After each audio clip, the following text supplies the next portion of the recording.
हमारी इस खास पेशकश में आपका एक बार फिर से स्वागत है। हमारे साथ लगातार हमारे मेहमान बने हुए हैं, प्रदीप जी बने हुए हैं लगातार, और हमारे साथ गिरीश निकम जी राजनीतिक विश्लेषक लगातार बने हुए हैं। और अब हम चर्चा एक बार फिर से पश्चिम बंगाल पर करने जा रहे हैं, जहां पर साफ लग रहा है कि ममता बनर्जी अपने बूते सरकार बना लेगी और उसमें कांग्रेस की भी ज़रूरत शायद कम ही पड़े। लेकिन इस बीच कांग्रेस के नेता हमारे साथ कनक देवनाथ कोलकाता से जुड़ रहे हैं, वेस्ट बंगाल कांग्रेस कमेटी के सचिव है। पहले चर्चा उन्हीं से कर ली जाए, उन्हीं से बातचीत कर ली जाए।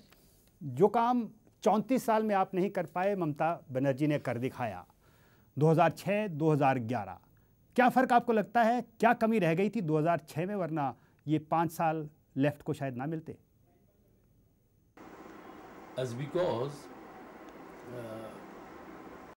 in 2010 to 2011 there is two occurrence, perhaps it is known to everybody, that one is Nandigram and another one is Shingur. After these two occurrence, the peoples of West Bengal, they are very much annoyed against of the CPIM government and left government. Congress की भूमिका अगर देखें अब पश्चिम बंगाल में क्या रहेगी? सरकार में शामिल होगी, बाहर से समर्थन होगा, जैसे कि अधीर चौधरी जैसे नेता कह रहे हैं कि बाहर से समर्थन देना चाहिए।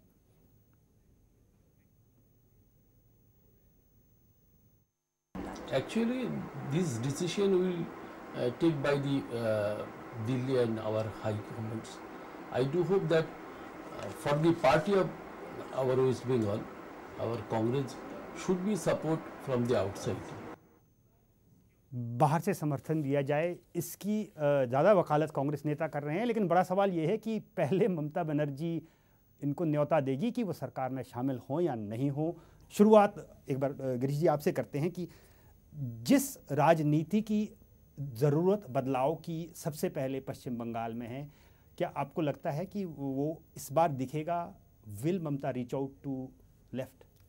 नहीं, लेफ्ट से पहले कांग्रेस को रीच आउट करना है। लेकिन वो अपने कैंपेन में और कई इंटरव्यूज़ में भी और लोगों से बातचीत में भी वो बोल चुकी है कि अगर सरकार बनेगा तो कोalition गवर्नमेंट बनेगा टीएमसी और कांग्रेस का। लेकिन ये बहुत इंटरेस्टिंग चीज़ है कि काफ़ी कांग्रेस के लीडर्स जो बोल रहे हैं कि हम बाहर से समर्थन करना है, तो इसका मतलब यह है कि इन लोगों को अभी से शक शुरू होने लगा है कि उनके साथ अगर सरकार में मिल जाए तो उसका अगर कोई जो उसका बर्ताव कैसे होगा, हम लोगों के साथ क्या किस तरीके से इस बीच हमारे साथ निकम साहब शुभेंदु अधिकारी जुड़ चुके हैं, टीएमसी के सांसद हैं, एमपी हैं और नेता हैं। शुभेंदु जी, आपको हमारी आवाज़ आ रही है? आ रहा है जी, बहुत बहुत बधाई हो आपको। नमस्कार आपको। तो किसको जीत का श्रेय देते हैं आप? देखिए, जनता की जीत है। जो पश्चिम बंगाल में जो 35 साल तक वाम मोर्चा का सरकार था, उसका खिलाफ ने जनता ने मतदान किया। जी जी, ममता जी का नेतृत्व में जो मुहिम हमारा पूरा प्रदेश में 1998 में तृणमूल कांग्रेस की कार्यकर्ता तक लेकर चलाई था, उसका कामयाब मिला है चुनाव में। ये हम लोग जनता की पूरा क्रेडिट जनता की है। जी, अगर आप राइटर बिल्डिंग में जब पहुंच जाएंगे तो कहीं माँ, माटी और मानुष को भूल तो नहीं जाएंगे? नहीं, ये सवाल ही नहीं है।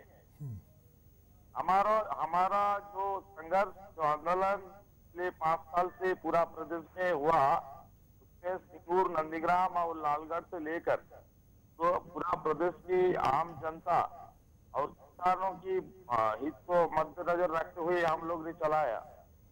उसको आगे रखते हुए हमारी सरकार काम करेगी। तो कांग्रेस सरकार में शामिल होगी या बाहर ही रखा जाएगा? नहीं, हमारा तो गठबंधन पूरा है।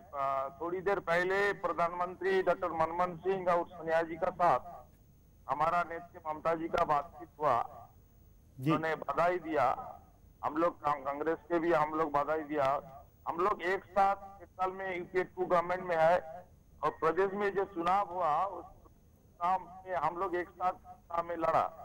जो नतीजा आया है वो गठबंधन का नतीजा हमारा पूरा जो ज्यादा है एक साथ गवर्नमेंट को लेकर काम करने का। जी, बहुत बहुत शुक्रिया आपका शुभेंदु अधिकारी, टीएमसी के सांसद, टीएमसी नेता, काफ़ी उत्साहित और भाषा थोड़ी सधी हुई। निकम साहब, क्या ये माहौल की ज़रूरत है वहाँ पर जिस तरह की बात अभी वो कर रहे थे? बहुत ज़रूरत है, क्योंकि ममता को अलग अलग चैलेंजेस होंगे और उसको ये अगर कांग्रेस के साथ भी कुछ तालमेल ठीक नहीं रहा तो प्रॉब्लम बहुत ज़्यादा हो जाएगी। तो इसलिए ये लीडर्स सब जो बोल रहे हैं उसको शायद उनको भी पता है कि कांग्रेस को छोड़ के, कांग्रेस को अलग करके या कांग्रेस को इरिटेट करके सरकार वहाँ चलाना मुश्किल है। लेकिन ये बहुत इंटरेस्टिंग है कि कांग्रेस के कुछ लीडर्स बोल रहे हैं कि हम सरकार से बाहर रहना है, बाहर से सपोर्ट करना है। उसका मतलब तो कांग्रेस के बीच में काफ़ी इलेक्शन के टाइम में भी था। अब आज मैं अभी सुन रहा था कुछ देर पहले प्रणब मुखर्जी बोल रहे थे, स्पेशली दीपादास मुंशी और अधीर चौधरी, दो जो अपने ही कैंडिडेट्स खड़े किए थे अलग से इनके खिलाफ, गठबंधन के खिलाफ, उनके बारे में बहुत सीधे तरीके से बोले कि even those people who were against the alliance they have also been defeated करके। सो कांग्रेस हाईकमांड में शायद एक क्लैरिटी है, लेकिन स्टेट कांग्रेस लीडर्स में क्लैरिटी नहीं है। तो इसलिए उसको कैसे ये हल करेंगे वो देखना इंटरेस्टिंग है। सबसे इम्पॉर्टेंट बात यही रहेगी। लेकिन प्रदीप जी, चर्चा ये प्रधानमंत्री मानते हैं दुश्मन नंबर 1 नक्सलवादी हैं जी। मोहम्मद सलीम साहब जुड़ रहे हैं हमारे साथ। सीपीएम के एमपी हैं, सांसद हैं, बहुत दबंग नेता, वोकल वॉइस, सदन में भी सुनी जाती है और बाकी भी आप सुनते हैं। सलीम साहब, हार को किस तरह से लेते हैं? हमारे यहाँ जो हार हुई है वो तो फैसलाकुन है और हम ऑलरेडी हमारे पार्टी की तरफ से ये बताए हैं, हार को तस्लीम करते हैं। और हार हो या जीत हो, चुनाव का वो अंग है। 8 बार चूंकि हम यहाँ पे लगातार जीतते आए हैं, इसलिए ये करारी हार है, वो लोगों के लिए बहुत आश्चर्यजनक है। लेकिन हम आप समझते हैं हार हो तो उससे हमें सबक लेना है। हम जीत में ज्यादा बहुत ज्यादा उतावला नहीं होते हैं, हार में भी ज्यादा हताशा होने की जरूरत नहीं है। ताकि आकलन करना पड़ेगा, अवलोकन करना पड़ेगा और उसके बाद मंथन करने के बाद, चिंतन के बाद हमें कारण तलाशना पड़ेगा। वो हम सामूहिक रूप से करते हैं, एकदम निचले सतह से लेकर ऊपर सतह तक। उसके बाद हम जो भी निकालेंगे, निष्कर्ष जो निकलेगा, उसके आधार पर हमें नए तरीके से काम करना पड़ेगा। चिंतन आपका अभी पुलित ब्यूरो शुरू होगी, जाहिर है उसमें सब पहलुओं पर चर्चा होगी, लेकिन आपको लग रहा है प्राइमा फेसी सबसे बड़ी वजह क्या रही? ये अकेले पुलित ब्यूरो डिसीजन नहीं लेते हैं, हमारे एकदम निचले सतह से लेकर सर्वोच्च पर्याय तक हर स्तर पर हमारी ये चर्चा होती है और उसके बाद निष्कर्ष निकलता है। लेकिन हम ये समझ सकते हैं कि जो सत्तन का जो नारा था कि 34 साल हो गया, बहुत दिन, अब नया कुछ होना चाहिए, एक बार नया कुछ देखना चाहिए, वो जो आइडिया होती है या अवधारणा होती है, वो जनता के बीच में अगर जाके वो जड़ पकड़ लेती है तो एक शक्ति बन जाती है। तो वो लोगों के अंदर एक बहुत अच्छे खासे हिस्से के अंदर ये बात गई कि एक बार परिवर्तन होकर देखा जाए कि नया कुछ क्या हो सकता है। और वो शक्ति एक इकट्ठा बना जिसके कारण हमारी ये पराजय हुई। उसके पीछे कई कारण थी, चाहे हमारी कमजोरी हो संगठनात्मक, राजनीतिक, या हमारे कामकाज व्यवहार, और या तो उनके जो वायदे हैं उसमें जो चमक है, उनके जो कारनामे हैं, उनके जो नेतृत्व है, उनके जो लाइफस्टाइल है, उसमें लोगों के अंदर कुछ आशा पैदा करना। तो सब बातें हम सामूहिक रूप से चर्चा करेंगे। एक कोई कारण बता नहीं सकते, एक कारण से नहीं हुई, कई कारणों के संमिश्रण है। उसमें शीर्ष नेतृत्व पार्टी का जो नया आया है उसकी कोई जिम्मेदारी मानते हैं आप? क्या बोल रहे हैं?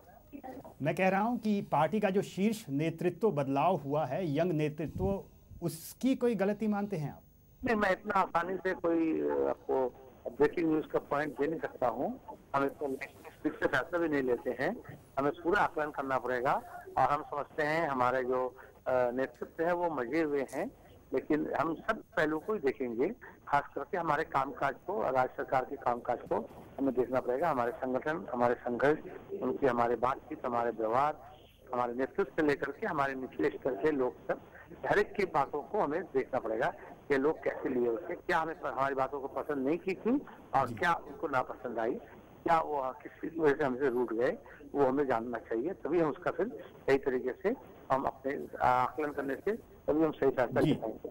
बहुत बहुत शुक्रिया मोहम्मद सलीम साहब, सांसद सीपीएम, हमारे साथ कलकत्ता से बातचीत कर रहे थे। और साफ तौर पर हार मान रहे हैं, सभी नेता मान रहे हैं, लेकिन वजह क्या है वो चर्चा का विषय है, एक कोई वजह नहीं है, बहुत सी वजहें जो उन्होंने गिनाई उस पर मान रहे हैं कि उस पर एक बार सोचना होगा। अभी एक छोटा सा ब्रेक और ब्रेक के बाद चर्चा जारी है। आप हमारे साथ चलते रहिए।